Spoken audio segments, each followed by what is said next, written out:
नहीं।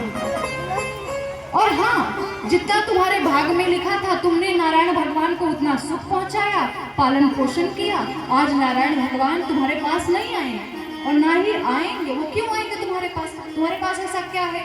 ना जाने उनके पास कैसे तुम्हारे जैसे जितने भक्त है ना, सब घूमते रहते हैं। कन्हैया के पास बहुत सारे ऐसे भक्त है, बहुत सारे प्रेम लेने वाले। उद्धव को मैया यशोदा ने कहा, बोले बस अब एक शब्द और नहीं। मैं जानती हूँ मेरा लाला ऐसा नहीं है। अरे भले हम गांव की हैं, हम ज्यादा पढ़े लिखे नहीं हैं, पर मैं कन्हैया की माता हूँ। कन्हैया को मैंने दूध पिलाया है, कन्हैया को मैंने अपने हाथों से खिलाया है, माखन रोटी खिलाया है, और कह रहे हो कि उसकी माता कोई और है? ऐसा नहीं हो सकता है। उसकी माता केवल एक ही है और वह है यशोदा मैया। यशोदा मैया से बढ़कर के कोई हो नहीं सकता है। बोले मैया, इस संसार में न माता न पिता, तस्य न भार्या न सुता गया। मैया, इस संसार में कोई किसी का माता नहीं, कोई किसी का पिता नहीं, कोई किसी का पुत्र नहीं, सब आते जाते रहते हैं। और बाबा गोस्वामी जी क्या लिखते हैं? सुतवित नारी भुवन परिवारा, सुतवित नारी भुवन परिवारा, सुतवित नारी भुवन परिवारा, सुतवित नारी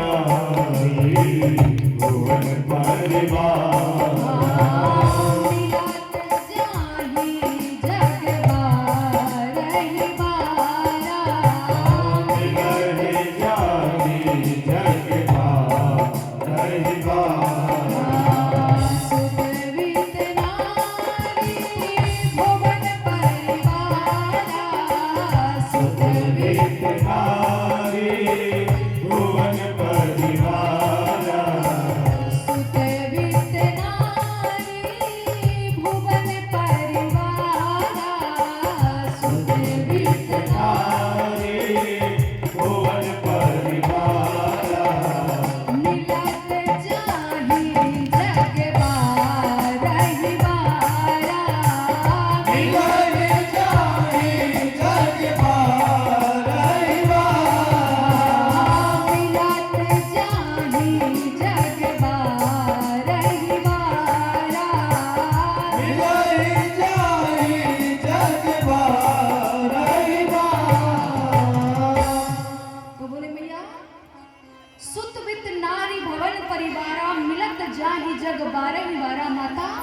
जितनी बार हम इस संसार में जन्म लेंगे, जितनी बार इस संसार में आएंगे, उतनी बार हमें सुत यानी पुत्र, वित्त यानी संपत्ति, पैसा, रुपया, नारी यानी पत्नी, यह सब हमें मिलता है, भवन मिलता है। तो मैया, ये तो इस संसार का खेल ही है, इस माया का खेल ही है। हम जितनी बार यहाँ पर आएंगे, उतनी बार हमें ये वस्तुएं प्राप्त होती। पर ईश्वर आसार सारम संसारम, सारम तो केवल ही ईश्वरम।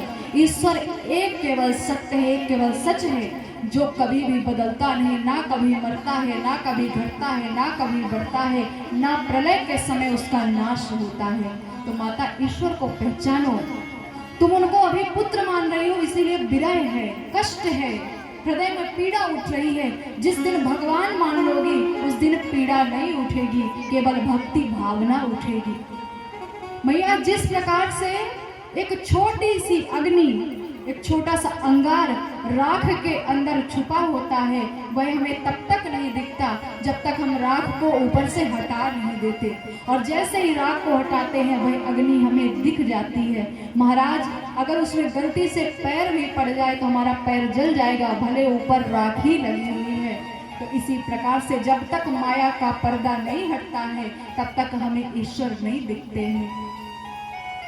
यशोदा मैया ने कहा, उद्धव, ये ज्ञान की गठरिया तुम्हें ब्रज के बाहर ही छोड़ करके आना चाहिए था।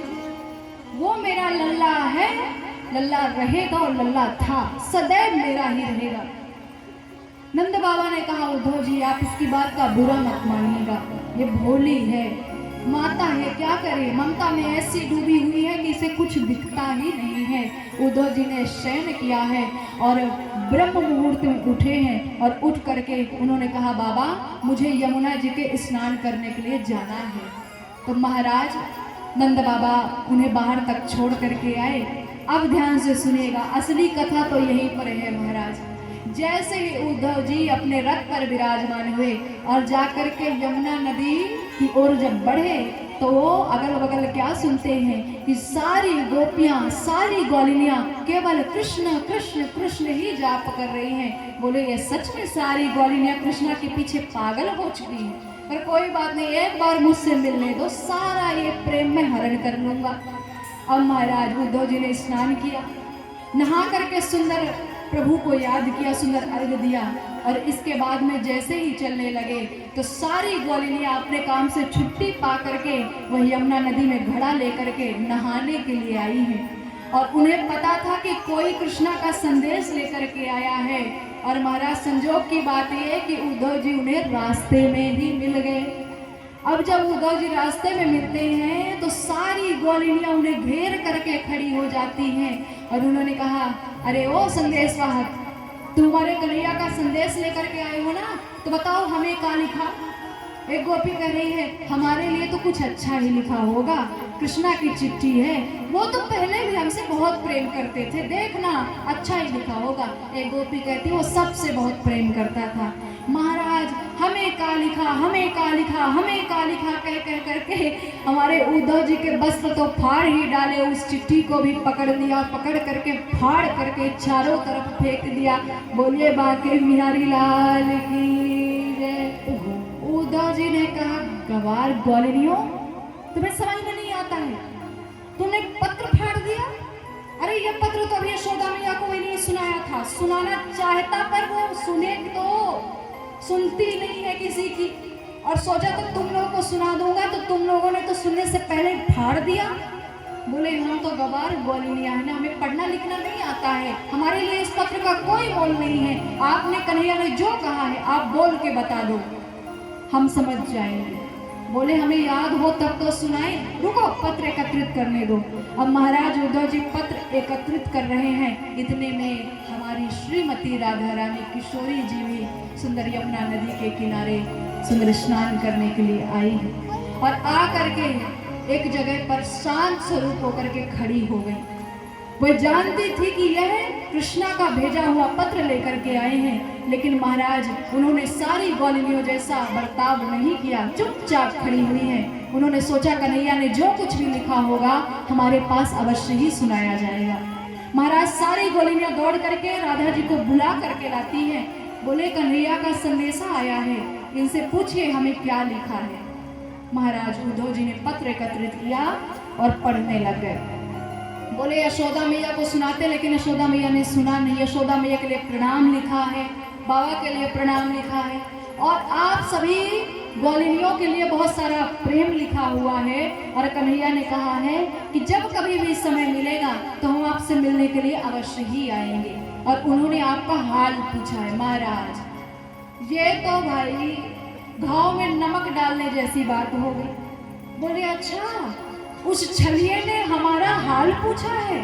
अरे उस छलिए को अगर हमारी इतनी सी भी परवाह होती ना तो हाल पूछने की जगह ना स्वयं आता, स्वयं हाल पूछता, हमें देखता।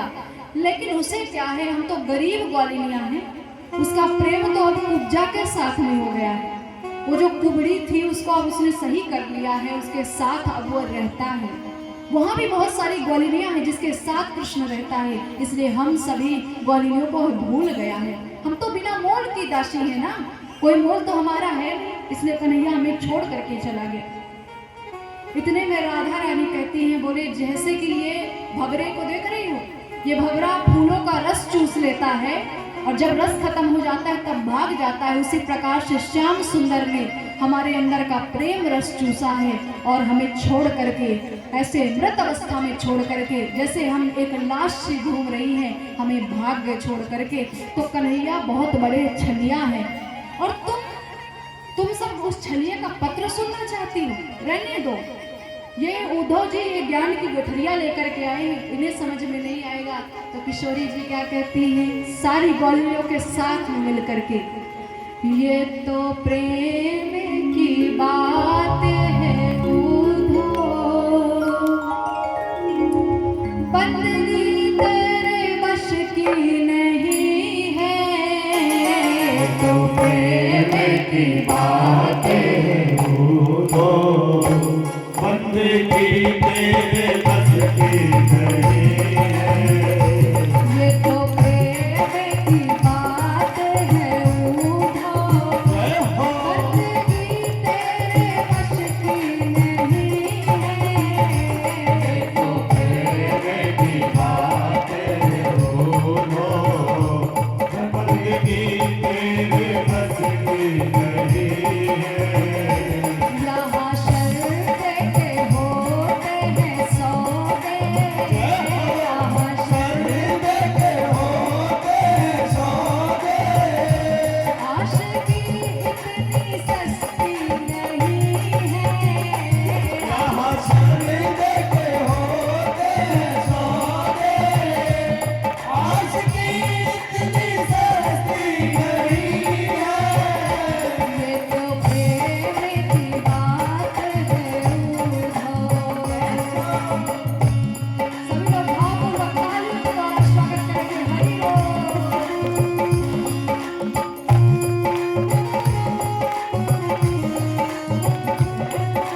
जो उतरती है चढ़ती है मस्ती, जो उतरती है चढ़ती है मस्ती, वो हकीकत में मस्ती नहीं है।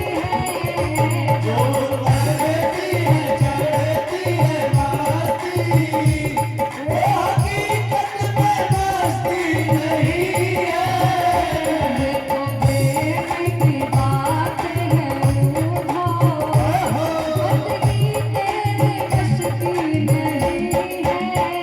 ये तो प्रेम की बात है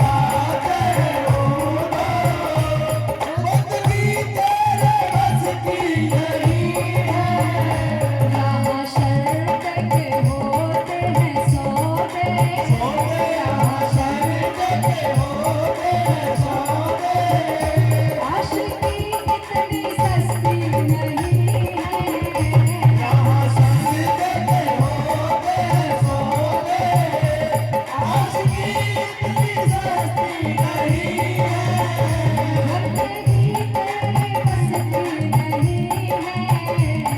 बंदगी तेरे बस की नहीं है। बंदगी तेरे बस की नहीं है। आशिकी इतनी सस्ती नहीं है। आशिकी इतनी सस्ती नहीं है। बंदगी तेरे बस की नहीं है। बंदगी तेरे बस की नहीं है। आशिकी इतनी सस्ती नहीं है। आशिकी इतनी सस्ती नहीं है। बोलिए बांके बिहारी लाल की, श्रीमद् भागवत महापुराण की। ये तो प्रेम की बात है उधो, बंदगी तेरे बस की नहीं है। महाराज, सारी गोपियों ने उधो के कपड़ों को फाड़ डाला।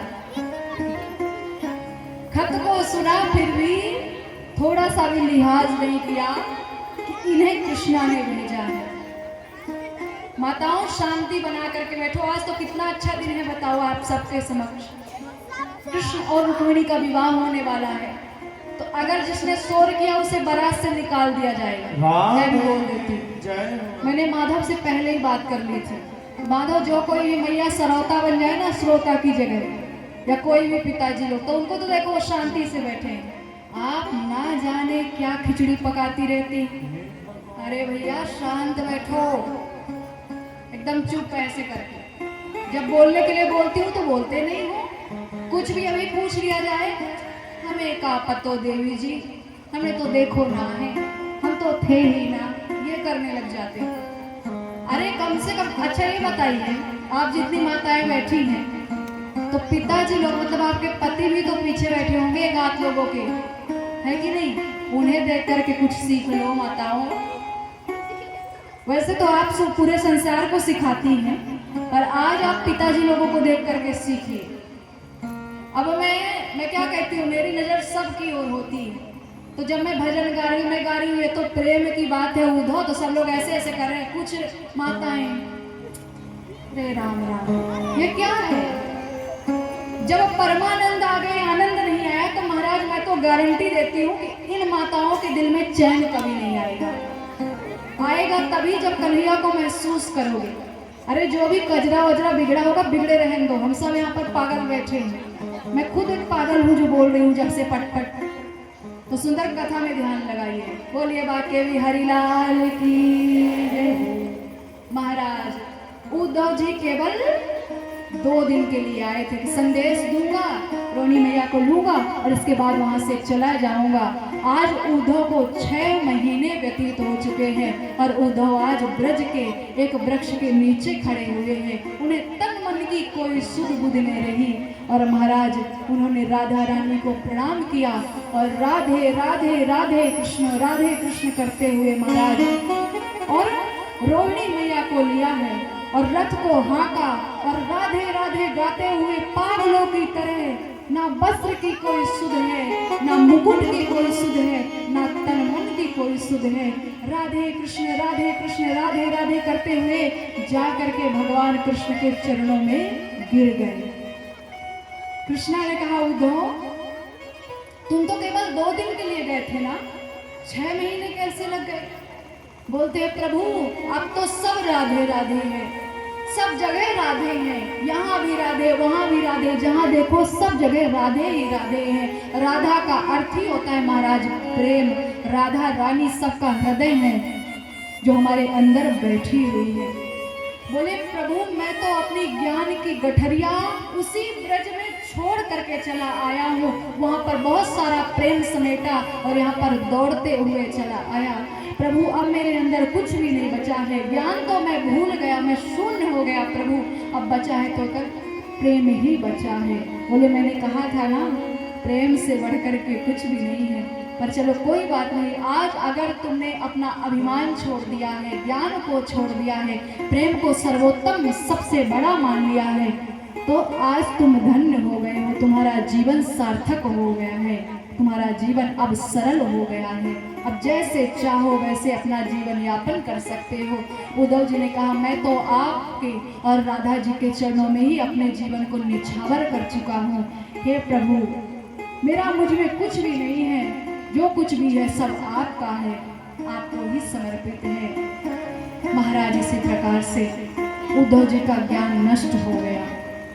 अस्थि प्राप्ति, कंस की 2 पत्नियां, उन्होंने अपने पिता जरासंध को बुलाया। बोले, हमारे जो पति देव हैं उनको मार करके कृष्णा ने फेंक दिया है।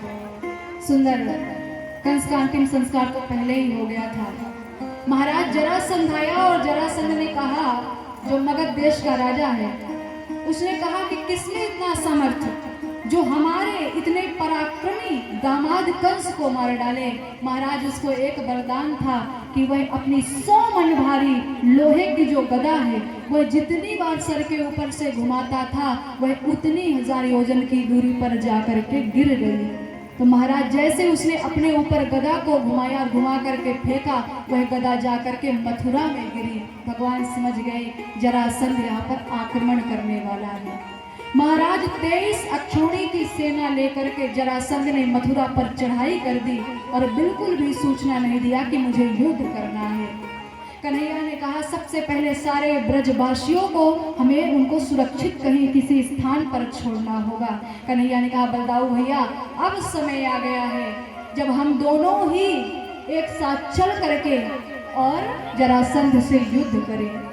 महाराज आज कन्हैया ने कोई सेना नहीं बनाई है, किसी को साथ में नहीं लिया है, बस नाना जी को समझा दिया, नाना जी से आज्ञा ली। बोले, नाना जी हम युद्ध करने के लिए जा रहे हैं। उग्रसेन ने कहा, सेना तो ले लेते।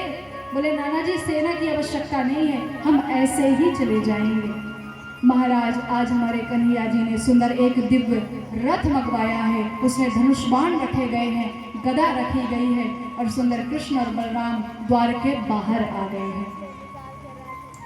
तेज पुंज रथ दिव्य अनुपा, तेज पुंज दिव्य अनुपा, तेज पुंज रथ दिव्य अनुपा, तेज पुंज रथ दिव्य अनुपा, हरसी चढ़े मथुरापुरी भूपा, हरस चढ़े मथुरापुरी भूपा, तेज पुंज रथ दिव्य अनुपा, तेज पुंज रथ दिव्य अनुपा,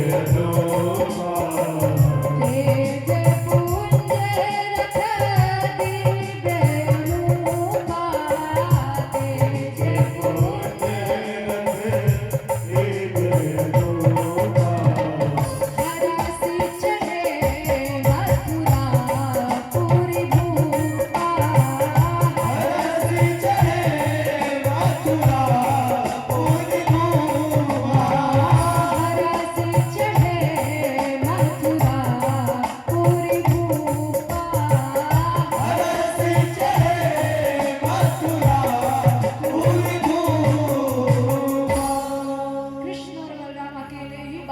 करके खड़े हो गए। जरासंध ने कहा, अरे ओ बालकों, किसी बड़े को बुला करके लाओ। तुम बालकों से युद्ध भी करूंगा तो कैसे करूंगा? बलराम ने कहा, युद्ध में कोई बड़ा छोटा नहीं होता है, आप ऐसा करिए, आप हमसे युद्ध करिए। बोले, मेरे पीछे देखो कितनी सेना, 23 अक्षौणी सेना है, और 23 अक्षौणी सेना कम नहीं होती है, अरबों खरबों कितने सैनिक भरे हुए हैं। और तुम्हारे पास क्या है? एक रथ है, तुम दोनों भाई हो, धनुष बाण है, गदा है, शंख है, और क्या है? बोले, शंख तो इसलिए लेकर के आया हूं क्योंकि युद्ध करने से पहले मैं उसे बजाऊंगा। बोले, ठीक है, बजा लो। अब तुम लोग खुद अपनी मृत्यु का कारण ढूंढते हुए यहाँ पर आए हो, और शायद मेरे द्वारा तुम्हारी मृत्यु लिखी हुई है, तो कोई बात नहीं, आओ मुझसे युद्ध करो। महाराज, हमारे भगवान कृष्ण ने पंचजन नामक शंख को जोर से बजाया है, और बजा करके बोले, बलदाऊ भैया चले क्या युद्ध भूमि में? बलदाऊ भैया ने कहा, ठीक है प्यारे, चलते हैं। अब महाराज, बलदाऊ भैया ने हल को लिया है, मूसल को लिया है, हमारे कन्हैया ने धनुष बाण गदा को लिया है, और जा करके महाराज एक ही झटके में भगवान ने अपनी शक्ति के द्वारा उनकी 23 अक्षौणी सेना को छित विछित कर दिया, सबको मौत के घाट उतार दिया, और जरासंध वहां से भाग गया। बोलिए बाके बिहारी लाल की। और महाराज इसी तरह एक बार नहीं, 2 बार नहीं, 3 बार नहीं, पूरी 17 बार जरासंध हमारे भगवान कृष्ण से हार करके भाग जाता। अब बेचारा जब 17 बार हार गया, उसने सोचा कुछ बचा तो है नहीं, तो उसने सोचा चलो तपस्या कर लेता हूँ, थोड़ी और शक्ति मिल जाएगी।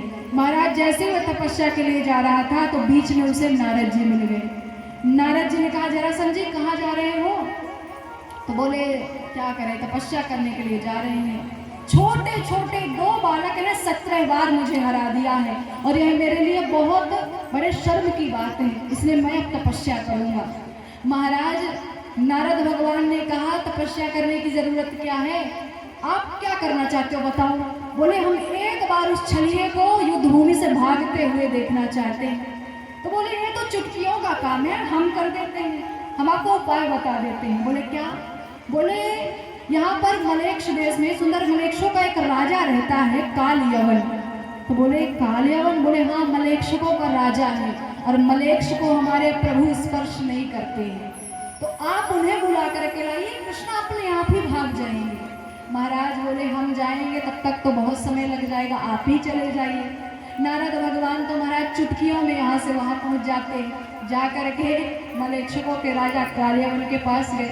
बोले, कालयवन, आपको महाराज जरासंध ने याद किया है। बोले, वाह, आज तो हमारे सौभाग्य है जो जरासंध ने हमें बुलाया।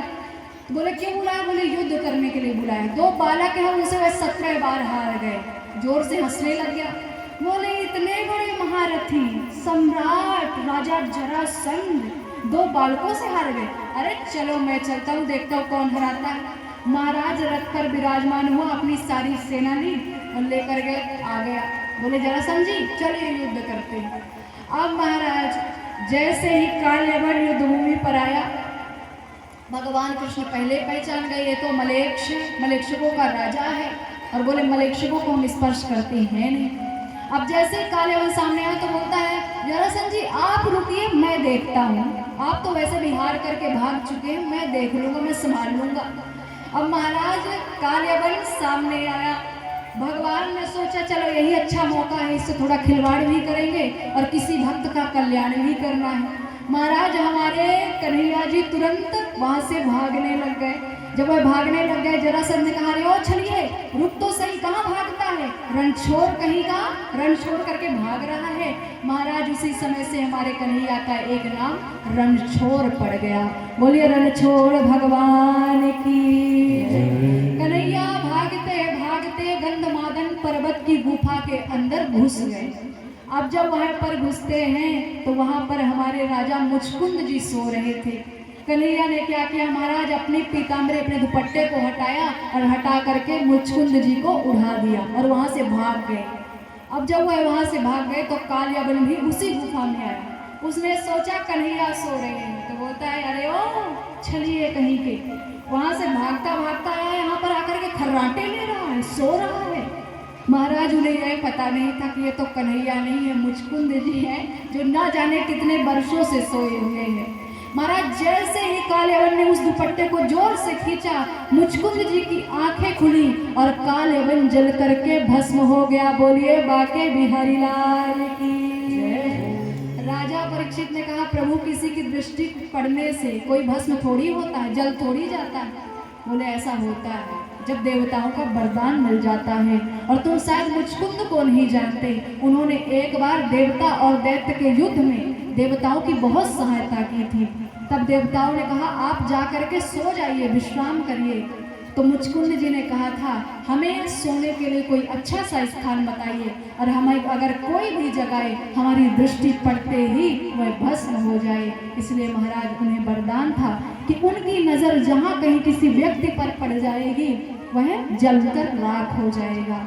महाराज इधर कन्हैया जी आए, बोले बलजाऊ भैया हम दोनों को भागना पड़ेगा। बोले क्यों? बोले अब हमें मथुरा में नहीं रहना है, हमें द्वारिकापुरी में रहने के लिए जाना है। महाराज वहाँ पर सुंदर हमारे प्रभु ने देवताओं को आदेश दिया, बोले जा करके विश्वकर्मा जी से कहिए हमारे लिए एक अच्छी सी द्वारिकापुरी की नगरी तैयार करें। महाराज वह नगरी तैयार हुई। वहाँ पर सुंदर सोने चांदी के गुम्बज बने हुए हैं, उसकी बाउंड्री सोने चांदी की बनी हुई है। पहले की द्वारिका महाराज डूब गई है समुद्र में। ये तो जो द्वारिका का महल हम देखते हैं वो असली नहीं है, वो तो बनाया गया है। और महाराज वहाँ पर सुधर्मा नाम की एक सभा को ला करके विश्वकर्मा जी ने उतार दिया है। सुंदर चारों तरफ वन उपवन है, सुंदर सरोवर हैं और अच्छे अच्छे घर प्रजापुरवासियों के बसने के लिए बने हुए हैं। और हमारे कन्हैया जाकर के प्रवर्षण नामक पर्वत पर ऊपर चढ़े। जरासंध ने देखा यह छलिया ऊपर जाकर के खड़ा हो गया है। उसने क्या किया महाराज, चारों तरफ घास बिछवा दी और उस पर्वत के चारों तरफ अग्नि लगवा दी, आग लगवा दिया। उसने सोचा कन्हैया जल करके मर गया है। जरासंध वहां से वापस लौट गए।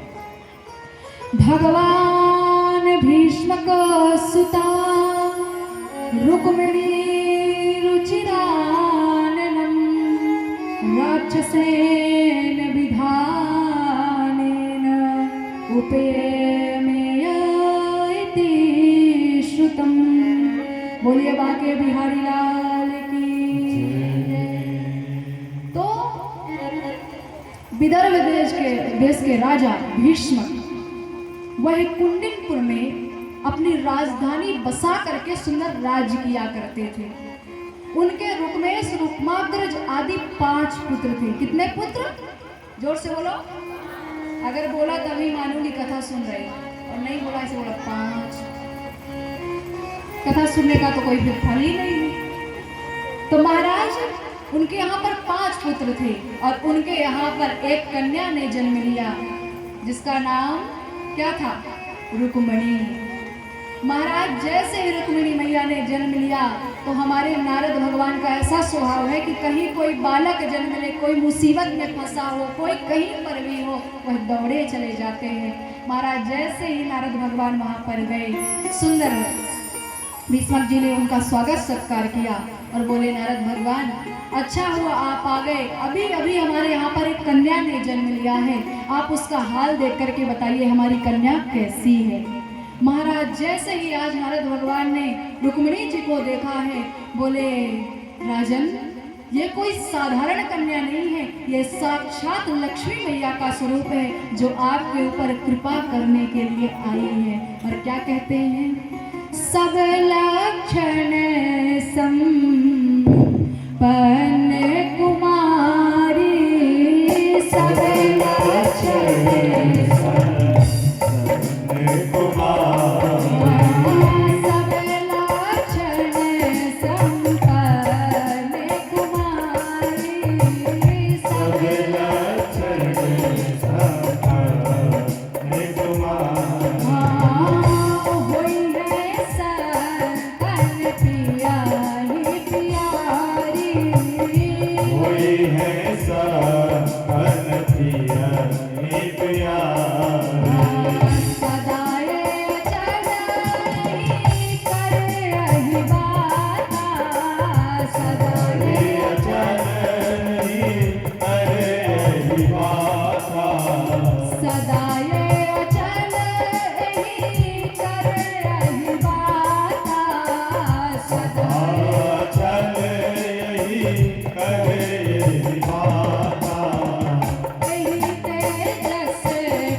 दाता ऐ तेजस पई है पितु माता। मतलब आपकी कन्या सर्व गुणों में, सारे गुणों में संपन्न है। कोई भी गुण ऐसा नहीं है जो इसके अंदर ना हो। यह संतों को, अपने प्रियतम को बहुत प्यारी होगी। इसका अहिबात यानी सिंदूर सदैव अमर रहेगा, अचल रहेगा, जिसका कभी विनाश नहीं होगा। और आपके यश को, आपके कीर्ति को यह सदैव फैलाएगी। इसके भाग्य में ऐसा लिखा हुआ है। और इसका वर कोई और नहीं, साक्षात भगवान द्वारिकाधीश ही इसके वर के रूप में आएंगे। यह भी मैं कह कर के जा रहा हूँ। तो आप ऐसा करना, इसका विवाह द्वारिकाधीश के साथ में ही करना।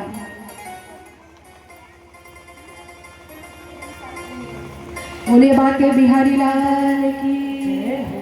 अब महाराज हमारी रुक्मिणी मैया ने किसका नाम सुना है? कृष्ण का, द्वारिकाधीश का नाम सुना है।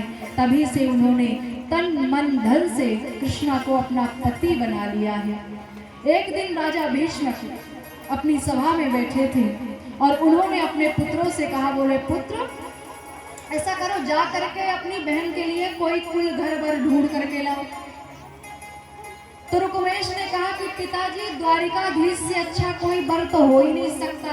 हमारी बहन का दूल्हा अगर कोई बनेगा तो केवल और केवल द्वारिकाधीश बनेंगे, क्योंकि द्वारिकाधीश साक्षात भगवान का स्वरूप है।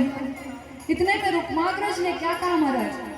बोले वो ग्वाला, वो ग्वालिया जो कभी गैया चराया करता था, ना तो उसके कुल, ना तो उसके खानदान का रता पता है। कोई उसे वसुदेव और देवकी का पुत्र कहता है, कोई उसे यशोदा और नंद का बेटा कहता है। ना जाने इसका कुल, इसका खानदान क्या है, यह कहाँ से आया है, कहाँ से जन्म लिया, किसका बेटा है। हम उस ग्वाले के साथ अपनी बहन का विवाह नहीं करेंगे, नहीं सब लोग हमें ग्वाले का साला बोलेंगे और यह हमें बर्दाश्त नहीं है। तो पिताजी ने क्या कहा?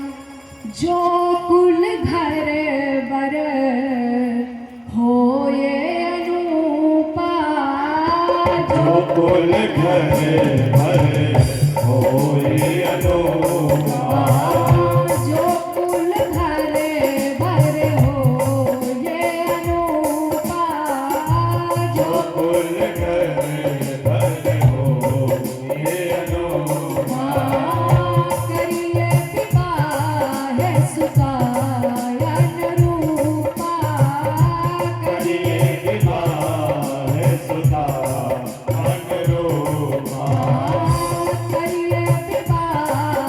सुतायन रूपा, करिए विवाह सुता अनुरूपा। तो बोले आपस में लड़ क्यों रहे हो? हमने कहा जो कुल घर बर हो अनुपा, करिए विवाह सुता अनुरूपा। अपनी बहन के अनुकूल विवाह करो ना, उसकी शादी ऐसे घर में करो जहाँ पर दूल्हा भी अच्छा हो, दूल्हे का घर भी अच्छा हो। माताओं मेरी तरफ देखो, दूल्हा यहाँ पर आएगा तो बगल में नहीं आएगा, है कि नहीं? धन्य है, कोई बगल में आके आ गया, ऐसे देखेंगी जैसे कि पता नहीं कौन आ गया है। इतना तो भगवान को नहीं देखते हो, इधर देखा करो फिर।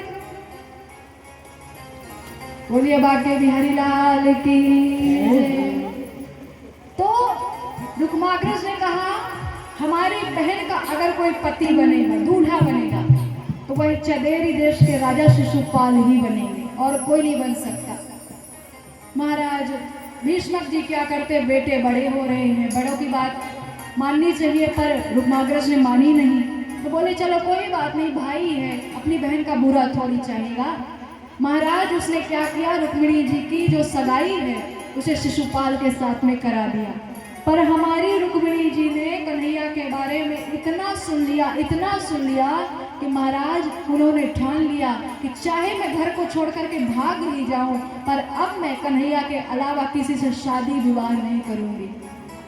और महाराज उन्होंने क्या किया, एक दिन अपने यहाँ पर एक ब्राह्मण को बुलाया, बुला करके सुंदर एक पत्र लिखा और बोले, ब्राह्मण देवता, इससे पहले मेरी शादी, मेरा विवाह हो जाए, आप ऐसा करिए, इस चिट्ठी को ले जा करके द्वारिकाधीश तक पहुँचा देना और उन्हें अपने साथ लेकर के आना। महाराज वह ब्राह्मण देवता बहुत अच्छे थे, उन्होंने कृष्णा की, जो कृष्णा के लिए चिट्ठी लिखी गई है उसको लिया और ले करके सुंदर चलते हुए 3-4 दिन के अंतर्गत जा करके द्वारिकापुरी में पहुंच गए। जाकर के जैसे ही द्वारिकापुरी में पहुंचे तो हमारे जो प्रभु हैं वह तो सबका स्वागत सत्कार करते हैं, पर आज उनके दरवाजे पर साक्षात ब्राह्मण देवता आए थे। उन्होंने ब्राह्मण देवता का सुंदर स्वागत सत्कार किया और इसके बाद सुंदर सिंहासन पर बिठाया। बिठा करके कुशल क्षेम पूछा, भोजन करवाया और इसके बाद बोले, बताइए ब्राह्मण देवता, हम आपकी क्या सेवा करें।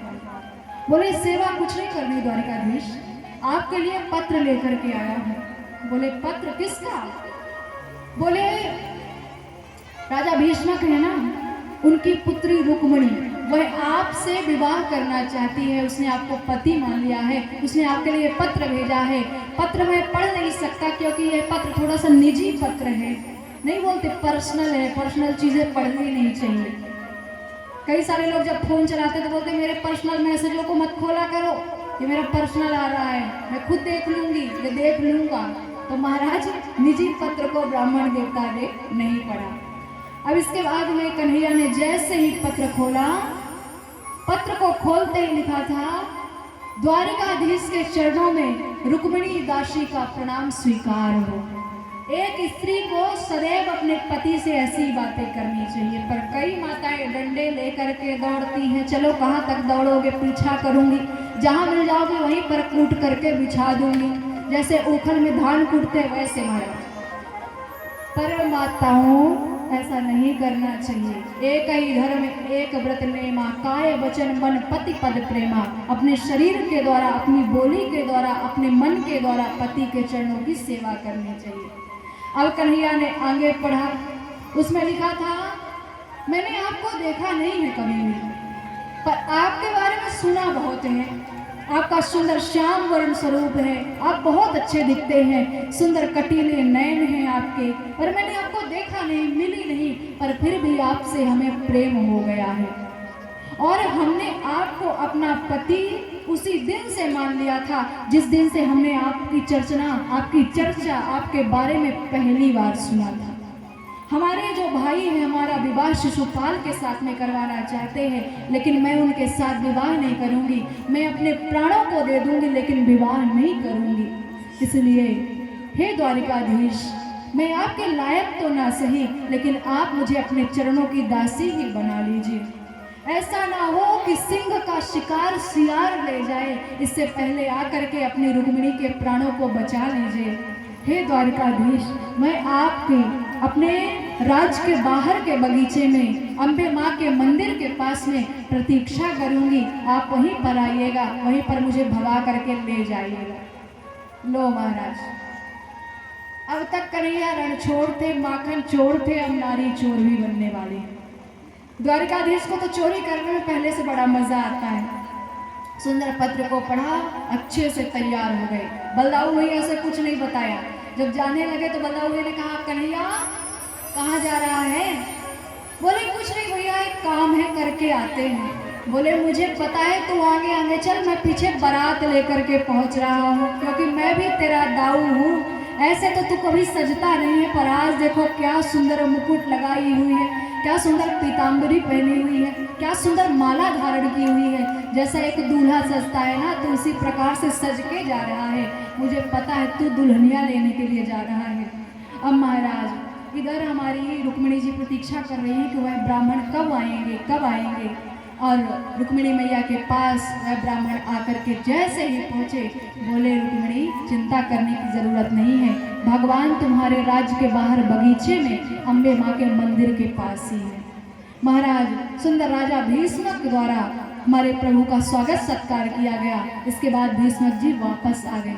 अच्छा, जो झांकी सजाई है ना, हमारे कन्हैया बस को बाहर लाने की तैयारी कर लेंगे अभी थोड़ी देर के लिए। जैसे हम बुलाएंगे, कान्हा जी बाहर आ जाने चाहिए। तो महाराज, हमारे कन्हैया जी उपवन में ठहरे हुए हैं। अब हमारी रुक्मिणी मैया ने सोचा ऐसे तो बाहर जाने नहीं देंगे। ध्यान से सुनिए सभी लोग कथा को। तो उन्होंने एक पूजा की थाली सजाई है और सजा करके अपने भाई से बोला, मैं अम्बे मैया के पूजन के लिए जा रही हूँ। महाराज, वह अम्बे मैया, गौरी मैया के मंदिर में पहुँची हैं। पहुँच करके हाथ जोड़ करके मैया से सुंदर निवेदन किया है, देवी प्रपन्नार्ति हरे प्रसीद। प्रसीद मातर जगतोऽखिलस्य प्रसीद विश्वेश्वरीं पाहि विश्वं त्वामीश्वरी देवी चराचरस्य। बोलिए अम्बे मैया की जय, बोलिए भाग्य बिहारी लाल की जय। महाराज रुक्मिणी मैया ने हाथ जोड़ करके अम्बे मैया को सुंदर निवेदन किया है कि हे मैया, आप स्वयं सती रूप में शिव भगवान के साथ प्रेम विवाह करती हैं, भले आपके पिता नहीं माने। आप जानती हैं मैया कि अपना हृदय जिसके साथ एक बार लग जाता है फिर उसे छोड़ने का मन नहीं करता है। और संसार में एक स्त्री का एक ही पति होना चाहिए, लेकिन मेरे भाई मेरा दूसरा विवाह करवाना चाहते हैं, मैं किसी और से विवाह नहीं करना चाहती। हे अम्बे गौरी, आपने तो सीता मैया की इच्छा को भी पूर्ण किया है, इसलिए हे माता हमारी भी इच्छा को पूर्ण करें और हमें हमारे द्वारिकाधीश को पति रूप में दे दीजिए। और महाराज क्या कहती हैं, पूजन को अम्बे गौरी चलिए सखी सहेली। रुक्मिणी मैया को अम्बे गौरी चलिए सखी सहेली। पूजन को अम्बे गौरी चलिए सखी सहेली। पूजन को अम्बे गौरी चलिए सखी सहेली। पूजन को अम्बे गौरी चलिए सखी सहेली। पूजन को अम्बे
देवी पूज पद कमल तुम्हारे, सुर नर मुनि सब होहि सुखारे। देवी पूज पद कमल तुम्हारे, सुर नर मुनि सब होय सुखारे। मोर मनोरथ जानहु के पूजो हमारे। पूजन को अम्बे गौरी, चलिए सखी सहेली। पूजन को अम्बे गौरी, चलिए सखी सहेली। पूजन को अम्बे गौरी, चलिए सखी सहेली। चलिए सखी सहेली। चलिए सखी सहेली।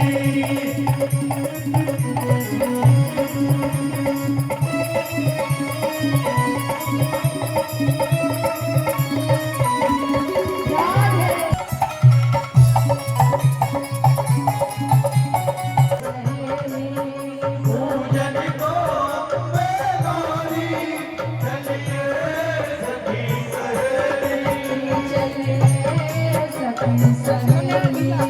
चलिए सखी सहेली। चलिए सखी सहेली।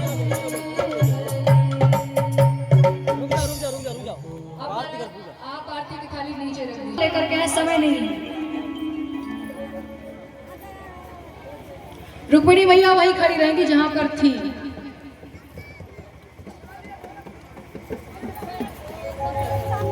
सब लोग शांति बना करके बैठिए, कोई खड़ा नहीं होगा, सब बैठ जाइए। कोई भी अपने स्थान में खड़ा नहीं रहेगा। अब कन्हैया जी रुक्मिणी मैया का हाथ पकड़ेंगे। पकड़िए और सुनिए, वो जो रास्ता बीच से बच्चे जा रहे हैं, उधर से तो रास्ता ही नहीं है। ऐसा करिए आप लोग ना, यहाँ से जाइए और यहाँ से भाग करके इधर से आना। अब महाराज कन्हैया जी ने रुक्मिणी मैया के हाथ को पकड़ा है और पकड़ करके भाग रहे हैं। जब पकड़ करके भाग रहे हैं तो सब लोग चिल्ला रहे हैं, पकड़ो पकड़ो। दोनों एक दूसरे के साथ भाग गए, दोनों को पकड़ो। और महाराज हमारे कन्हैया जी दौड़ करके रुक्मिणी मैया को लेकर के जा रहे हैं। बोलिए बाके बिहारी लाल की। अब इधर आप सुनते रहिए, वो तो आएंगे, वापस आएंगे अभी। खत्म नहीं।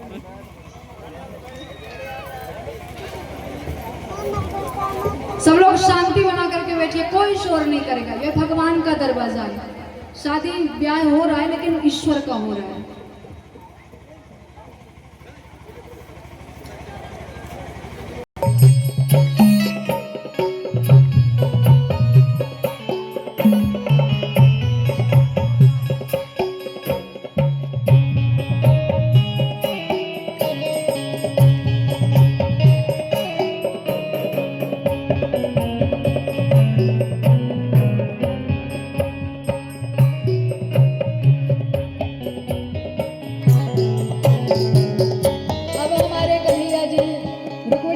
लेकर के सुंदर द्वारिकापुरी पहुंच जाते हैं। अब आप मानिए कि यहाँ पर द्वारिकापुरी है। हाँ, सब लोग शांति से बैठे रहना है, साइड हो जाइए सब लोग।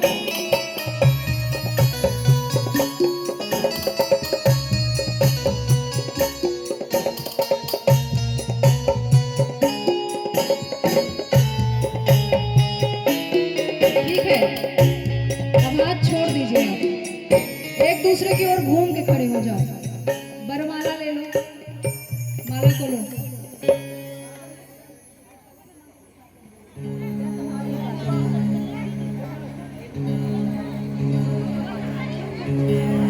पहले माला।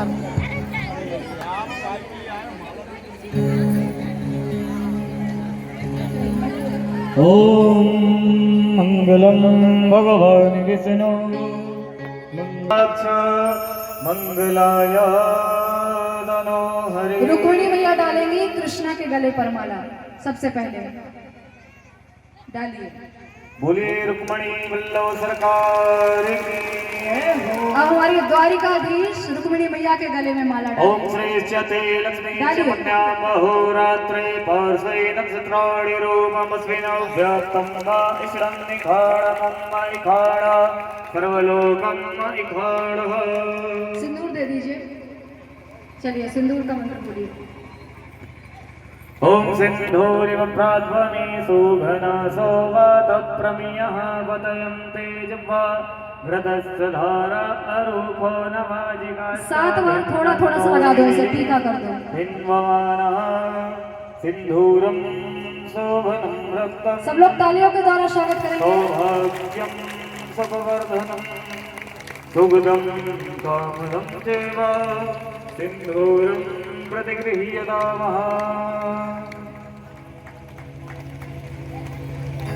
ओम तं मित्रवा अध्वनस्त्वामिन्द्रस्त्वा बृहस्पतिः त्वामोखदे सोमो राजा विद्वान् यक्षमादमुच्यतः। चलिए ठीक है।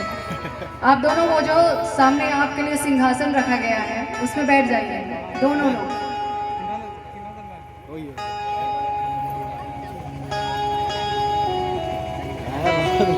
अब हमारी बात ध्यान से सुन लीजिए। सबसे पहले मुख्य यजमान जो बैठे हैं ये आकर के कृष्णा की पैर पखराई करेंगे या फिर केवल तिलक करेंगे, उनकी निछावर करेंगे, जो भी अर्पण करना है करेंगे। और सब लोग एक एक करके आएंगे। पहले भी आप बात को ध्यान से सुनिए। और तिलक करके जो भी निछावर करना एक एक करके, शोर नहीं मचाना है। भजन भी चलेंगे, जो हमने कहा वो ध्यान रखना बस। बोलिए बाके बिहारी लाल की जय।